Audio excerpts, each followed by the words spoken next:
Hello everyone, welcome back to a YouTube channel. और आज का जो हम टॉपिक करेंगे, हम स्टेट के बारे में बात करेंगे। हमें पता है जो अनअकैडमी का यूपीएससी सीएससी सब्सक्रिप्शन है वो बहुत ही लिमिटेड पीरियड ऑफ टाइम के लिए है और इसमें आपको 10% डिस्काउंट मिलेगा अगर आप ये कोड अप्लाई करते हो। तो आपको अभी सब्सक्राइब करना है अगर आपको 10% डिस्काउंट चाहिए, लेकिन फिर उसके बाद जो हमारे प्राइसेस हैं वो बहुत ज़्यादा बढ़ जाएंगे। Unacademy Aspire is providing you with the all India free mock test for civil service aspirants, and it is also providing you with the UPSC CSC Prelims 2020 Paper 1 JS, and it will be conducted on every 10th and 25th of every month. And along with that, we're providing you with exciting prizes, scholarship for top 50 rank holders. And it was conducted on 10th October at 10 a.m. sharp. So we have UPSC CSC complete batch preparation courses that are already started from 5th October 2020, and we have 3 complete batches. The first is bilingual, second is in Hindi, and third is in English. So in whichever language you're comfortable in, you can enroll for that batch course. As we all know that this one subscription has like unlimited benefits that you can learn from your home. You have unlimited access to all courses. We have top educators, full syllabus coverage, double doubt clearing session, live test series, and study material will be provided to you in form of PDF format. Answer writing session will also be done under a mentor and guidance. This is also one-stop solution for complete UPSC CSC preparation that we have is that in that, we have structured batches with top educators, batches in Hindi, English, bilingual, late night, as well as 2-year batches, 100% syllabus coverage, vast range of optional, prelims, test series, main test series. We have doubt clearing session, current affair, essay and answer writing practice, performance and analysis. And along with all this, will also prepare you for interview also. So indirectly, this was going to help every student. So if you subscribe now, you will get 10% off. You just need to apply the simple code over here and you will get 10% off. We have an Academy Champions Conclave also with the proper power pack sessions by toppers of UPSC CSE 2019. And this conclave was must attended for every UPSC CSE aspirant. And it actually succeeded in the country's most coveted exam with its free to attend conclave and dedicated a day to learn about the preparation journey of 2019 toppers and get tips and tricks for the ones who actually cracked it. So this was very helpful for every UPSC aspirant. And we had 14 toppers, 10 educators, and 14 talks and discussion. So along with the whole package, we are also like providing you with the daily current affairs test series that is completely free, and it will be conducted on 7:30 a.m. daily. And we have 20 questions for 20 minutes, and it will consist for 40 marks along with your test analysis also. So if you really like our channel, then you can join on YouTube, on Academy Articulate, Telegram, and Facebook.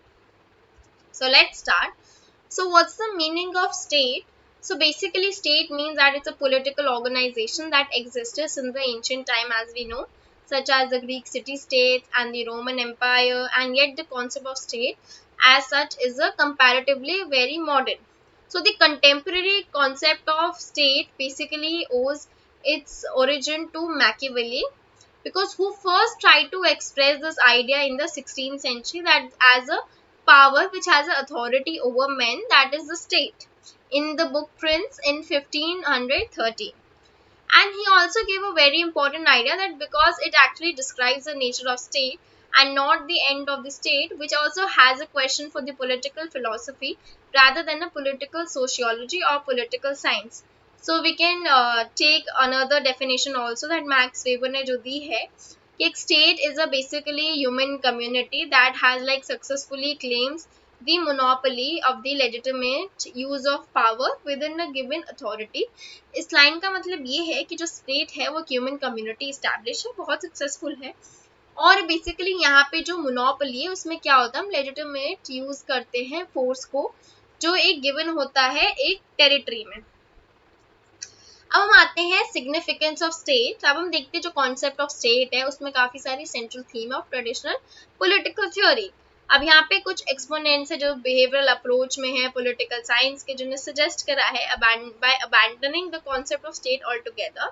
So the main objection was of the state that does not basically help in understanding political reality or political process. So first is over here is that the term state refers to a formal concept, while the real politics basically tries to transcend the formal organization of the state, and the state is usually conceived in terms of the ends of the state, which actually drags us to the realm of moral philosophy, far removed from the real world of politics. And the concept of state, we can see, basically tries to postulate a particular type of organization which excludes the top organization of certain societies, real or imaginary, and it therefore tried to introduce the idea of pre-state societies and the stateless societies. Now let's talk about the element of state. तो सबसे पहला element हम जो state के बारे में बात करेंगे वो है population.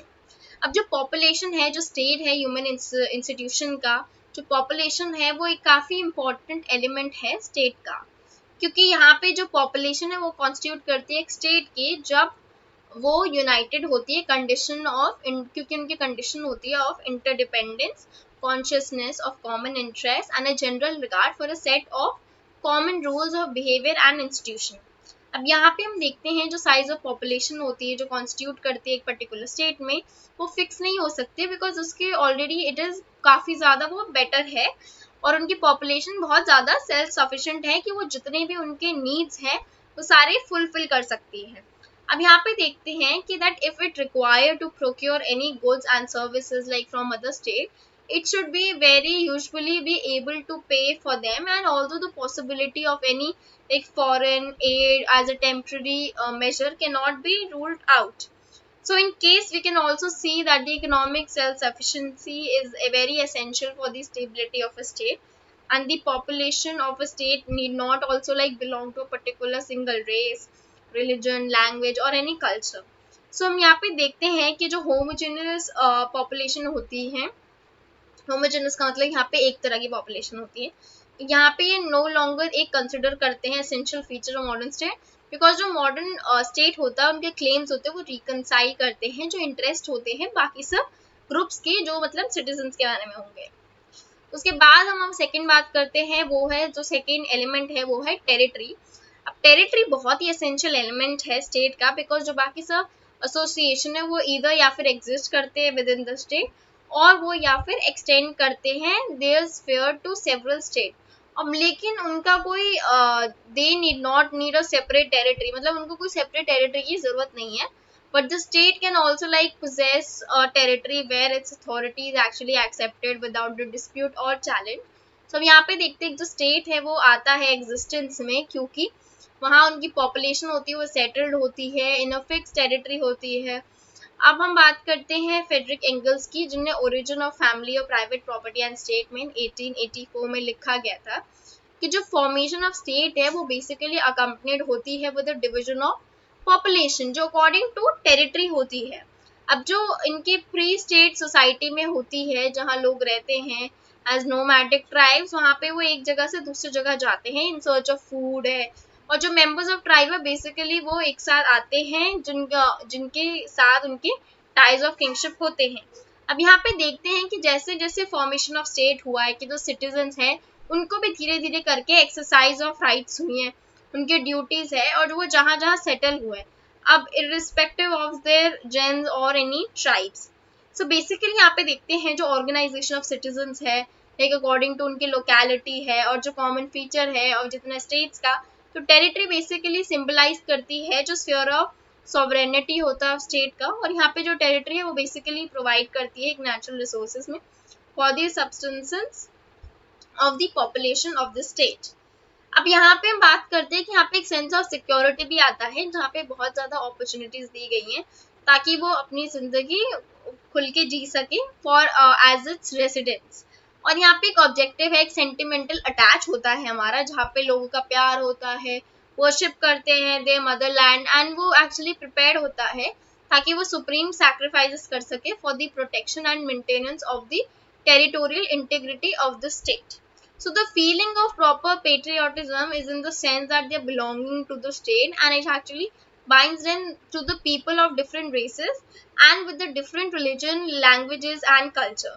So by that thread of national unity and proper mutual cooperation, The size of a territory by a state like cannot be fixed because the territory is usually a geographical phenomenon dividing the different states by sea, mountains, or a big natural barriers also. So the territories are actually demarcated mainly on the political basis also rather than just the geographical basis. And in such cases, we can see the people's sense of identification with a particular state also becomes the basis of the territorial demarcation. And all the reallocation of territories also can be brought can the changes can be brought about the merger or any alteration of the existing state and the emergence of the new states. So now let's talk about the third element, that is the government. So the government is basically still another very essential element of the state. According to Garner in his like political science and government in 1928, he said that the government is considered as an agency or a proper machinery that has been there to conduct that through which the common like policies are basically determined and by which there are common affairs that are regulated and the common interests are promoted.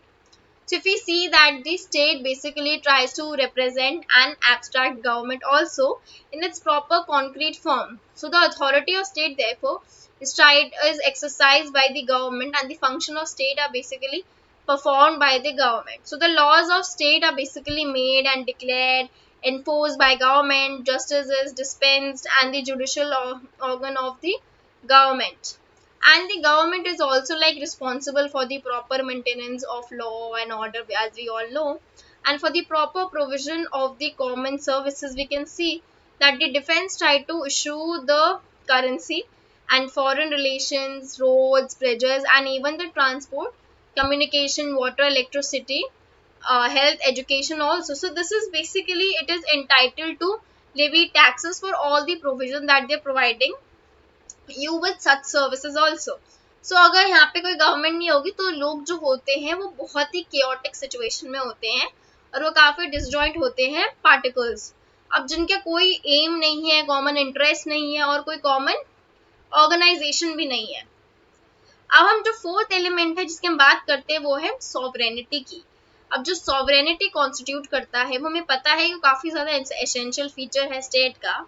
और जो sovereignty denote करता है, जो supreme और ultimate power है state का basically, ताकि वो लॉज बनाए और वो पॉलिटिकल डिसीजन ले ताकि वो इस्टेब्लिश करे पब्लिक गोल्स और उनकी प्रॉपर फिक्सिंग होती है प्रायोरिटीज की और जितने भी कॉन्फ्लिक्ट्स हैं उन्हें वो रिजॉल्व करना चाहते हैं. अब हम यहाँ पे देखते हैं कि यहाँ पे एनफोर्स करना चाहते हैं जितने भी लॉज है, डिसीजन है, जो ये एक्चुअली लेजिटिमेटरी फोर्स के साथ भी यूज करके उन्हें सॉल्व कर सकते हैं. अब यहाँ पे ये डिनोट करते हैं कि जितनी भी फाइनल अथॉरिटी है स्टेट के वो ओवर इट्स पॉपुलेशन और टेरिटरी के है. अब ये जो अथॉरिटी है वो एक्चुअली एक्सरसाइज होती है बाय द गवर्नमेंट होती है ऑफ द डे और जिनका एक्चुअली एसेंशियली बिलोंग करता है पूरा स्टेट जहाँ से वो अपनी पावर डिराइव करते हैं थ्रू गवर्नमेंट. अब यहाँ पे हम देखते हैं कि जो कमांड्स ऑफ स्टेट है उन्हें भी हम काफी ज्यादा एक ट्रीट करते हैं सुपीरियर वे में और यहाँ पे बाकी सब है ऑफ एनी अदर एसोसिएशन या इंस्टीट्यूशन है even to dictates like of social custom या फिर कॉन्शियस है इंडिविजुअल्स के. तो यहाँ पे सॉवरेनिटी जो है वो बेसिकली सोल प्रिजर्व है स्टेट का. अब यहाँ पे हम देखते हैं कि मैक्स वेबर ने 1920 में बहुत इंपॉर्टेंट चीज पॉइंट आउट करी थी कि जो राइट है वो एक्चुअली यूज करते हैं फिजिकल फोर्स में actually ascribed to the other institutions or to the individuals only to the extent to which basically the state tries to permit it, and the state is also like considered as the sole source to the right basically to use the violence in order to control it. Now let's talk about the state and other associations. So first is the state and society. So as we all know that the state is usually, as we know, is described as a society of political organized. और जो society होती है वो basically एक association होती है human beings की जो सारे नीड्स फुलफिल करना होता है लाइफ के, जितने उनके क्रेडल टू ग्रेव होते हैं, जितने भी उनके नीड्स होते हैं लाइफ के. और जो स्टेट होता है वो फुलफिल करता है उनके पर्टिकुलर नीड है और पॉलिटिकल ऑर्गेनाइजेशन और वो एक्चुअली सब्जेक्ट होते हैं कि वो बाइंडिंग लॉज होते हैं और जो डिसीजन होते हैं ताकि वो प्रोवाइड कर सके ऑर्डर और सिक्योरिटी और कॉमन सर्विसेज भी. अब जहाँ पे सोसाइटी जब गवर्न हुई है by common set of rules है, रेगुलेशन है और जितनी भी सुप्रीम डिसीजन मेकिंग अथॉरिटी है तो यहाँ पे ये करते हैं because it does not just qualifies for being just a state, but it actually the society tries to bind the men into a multi relationship also. So all these relationships basically don't fall in the domain of state, but all these social relationships are basically usually determined by a necessity, custom, courtesy, morality, mutual understanding, agreement, and even the contract. So so the public relations are basically mainly determined by the command and obedience, and the social relations can be covered by a variety of subjects to basically to meet all the needs of human life through their physical, emotional, intellect, and spiritual, and many other many other needs of human life can be fulfilled through this. Now let's come on to the state and civil society. So the term civil society is basically applied with synonymously with the state, because under the complex condition of today present day society, it is also very necessary to recognize some of the distinctive features of civil society. So initially जो ancient Rome था, जो thinker था Cicero, उसने use करा था civil society in the sense कि जो state है जो फर्स्ट सेंचुरी बीसी में था, but इसके व्यू में it was not just an external structure of state. He actually tried to understand. He actually understood for a society stood for the whose members basically live together as citizens, try to abide with the civil laws, and lead the civilized and cultural and dignified life. So in this sense, the barbarian community is not basically qualified to be described as a civil society. So in the 17th century, our English philosopher John Locke basically equated the civil society with the political society, and he observed that when the men tried to relinquish the state of nature and set up the government for the protection of the natural right like their life, liberty, and property, they try to enter into the civil society, and therefore the civil society is basically established to maintain the discipline, order, and security for the whole human community. And we can also see that in the 18th century, the French philosopher Rousseau also treated the civil society and the political society as coterminous, because it actually provides them with the legal equality for all citizens, and who thus try to become equal in the eye of law in spite of all their natural differences. Now let's talk about the base and superstructure. So as we know, Herbert is basically a neo-Marxist philosopher in America, and he argued that the Hegel's distinction between the civil society and the state was basically based on the significant analysis of contemporary society. So, under the concept of the modern capitalism, civil society had eclipsed the state, whereas under the modern communism, the state has basically eclipsed the civil society, because it actually tried to secure independence of both the institution in order to restore the civil liberties of the citizens, in short. So the distinction between the state and civil society like must be maintained in order to prevent the authoritarianism.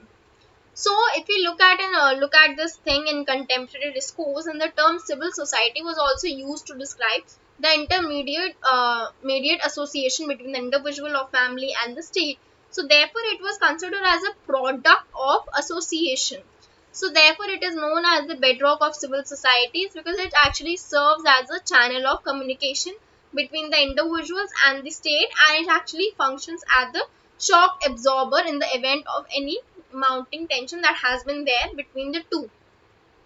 Now let's talk about the state and government. So as we all know, the government is regarded as a very essential feature of state, because in actual power the state is represented by the government. So the government tried to exercise all the authorities and functions on the behalf of state, and the terms of state and the government should not just be used as synonymously, but the state tried to represent a wider and a more stable entity by the government than the government. So the state basically tries to serve as a symbol of unity of people, and the image of the state inspires the unity among the people, and it provides them with the proper identity as a nation. As well as that it actually tries to arouse the national pride for everyone, and the spirit of sacrifice in each and every individual. So the government not just like only just represents a working form of arrangement just to carry out the basic function, but it actually tries to command our obedience, and the state commands our loyalty also along with that. So the government may be good or bad, efficient or inefficient, but the state will still continue to be symbol of the national greatness.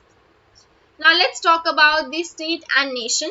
So the modern state basically usually takes the form of nation state, and the frontiers of state are called as the national frontiers because the interest of state is often like described as the national interest. So the character of the people of the state, as we all know, is called as the national character. अब जो relations है different state के, उन्हें हम क्या बोलते हैं, international relations बोलते हैं.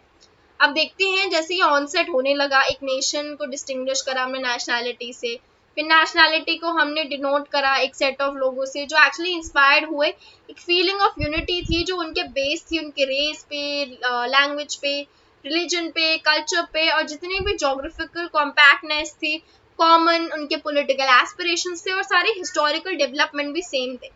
तो बेसिकली ये सब जो फीचर्स हैं वो एक उनके सेंस ऑफ नेशनल प्राइड उनके अंदर आती है कि वो एक कंट्री को या फिर वो एक जगह को बिलोंग करते हैं, तो उनका सेंस ऑफ बिलोंगिंगनेस आता है, और यहाँ पे उनका पेट्रियोटिज्म भी डेवलप करता है. अब जब हम देखते हैं कि जो नेशन वो ट्रांसेंड करता है, वो कंडीशन ऑफ बर्थ और to the extent of permanent resident state के होते हैं.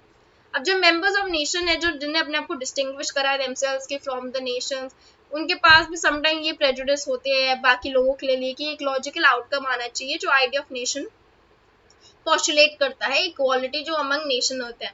अब इनके को एग्जिस्टेंट और कॉपरेशन से अब हम देखते हैं सिंस 1920s में जो प्रिंसिपल होते हैं ऑफ नेशनल सेल्फ डिटर्मिनेशन, और यहाँ पे ऑलमोस्ट यूनिवर्सली एक्सेप्टेड होते हैं कि यहाँ पे जितने भी उन्हें लीड कर to the establishment of nation state and rapid development of international laws to basically regulate all the relations between the nation state. Now let's talk about the national self-determination.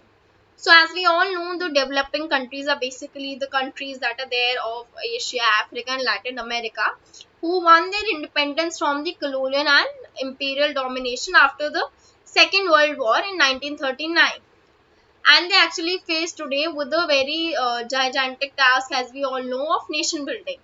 Because as we know, the most of them were evolved by a sense of national sentiment of being together, the common nationality, pride, during their struggle of independence. But with this, they have the very disruptive tendencies also to emerge after what they have achieved their independence. So the nation building involves inculcating a feeling of unity and the process of their integration in the compact groups.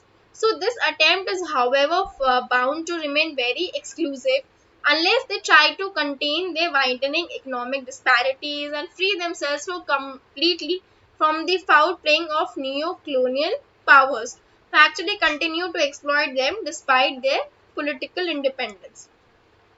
Now let's talk about the rise and growth of modern nation. अब हम देखते हैं जो modern state है वो हम उन्हें largely identify करते हैं नेशन स्टेट से, और जो स्टेट है उन्हें एक्वायर करते हैं प्रेजेंट फॉर्म में, जैसे उनके जो एक काफ़ी ज़्यादा लॉन्ग हिस्टोरिकल प्रोसेस है जो एक्सटेंड होता है थाउजेंड्स ऑफ ईयर में. अब जो स्टेट होता है वो इटसेल्फ हमें पता है कि वो प्रोडक्ट होता है, इंटरप्ले होता है काफ़ी सारे फैक्टर्स, जिसमें kingship, religion, property, war, technical development और पॉलिटिकल कॉन्शियसनेस भी होती है. अब जो फैमिली होती है हम सबको पता है वो सबसे पहला इंस्टीट्यूशन होती है जहाँ पे इमर्ज करते हैं फ्रॉम अ स्टेट ऑफ सैवेजरी. अब यहाँ पे जो ब्रॉड करते हैं हम यहाँ पे देखते हैं कि काफ़ी ज़्यादा यहाँ पे सेंस ऑफ अटैचमेंट आता है, ऑब्लिगेशन आता है, order, security in the life of man. अब हम ओरिजिनली देखते हैं कि जो मैन की फैमिली होती है हम ट्रेस करते हैं मदर से, तो ये यहाँ पे गिव राइज करती है मेट्रिलिनियन फैमिली. अब इस ड्यू कोर्स में हम साथ में हम वे देते हैं पेट्रियार्कल फैमिली को, जहाँ पे विमेन को रिड्यूस करा गया as a property of man. So the family has also like given rise to a larger social organization, and initially the kingship or the blood relation is also provided by a strong tie for the people to live together and to fulfill their needs of division of labor. So in all this due course we can also see there are very some consistent patterns of behavior and relationship of the domination and the subordination that has been emerged. So the social life came to be regulated by the custom, authority, and this eventually led to the establishment of a proper state. Now let's talk about the nationalism and internationalism. So the concept of nation state basically focus on two conflicting ideology, that is nationalism and internationalism. So the nationalism basically denotes with a sentiment as well as an ideology. As a sentiment, basically it involves the individual's attachment to its nation. So nationalism in the sense basically tries to accord the primacy of their national interest over all other interests. So as an ideology, we can also see that nationalism try to postulate that the structure of a state or its political organization should be basically founded on nationhood. So हम यहाँ पे देखते हैं कि जो each nation है वो constitute करता है एक इंडिपेंडेंट स्टेट को, और एक स्टेट जो होता है वो रिप्रेजेंट करता है एक पर्टिकुलर नेशन को. अब जो यहाँ पे लोग होते हैं वो आइडेंटिफाई करते हैं अपने आप को नेचुरल कम्युनिटी पर, और जो क्लेम करते हैं लोगों पे ऑफ इस नेशन, तो वहाँ पे वो रहते हैं उस पॉलिटिकल सिस्टम में अपनी चॉइस में, और वो इंजॉय करते हैं इक्वल स्टेटस है जो बाकी सब nation in the world community को मिला है. अब यहाँ पे कोई भी नेशन नहीं है जो वो रखते हैं जो प्रॉपर जो उनके अंडर डोमिनेंस या सुप्रीमेसी होता है ऑफ एनी अदर नेशन.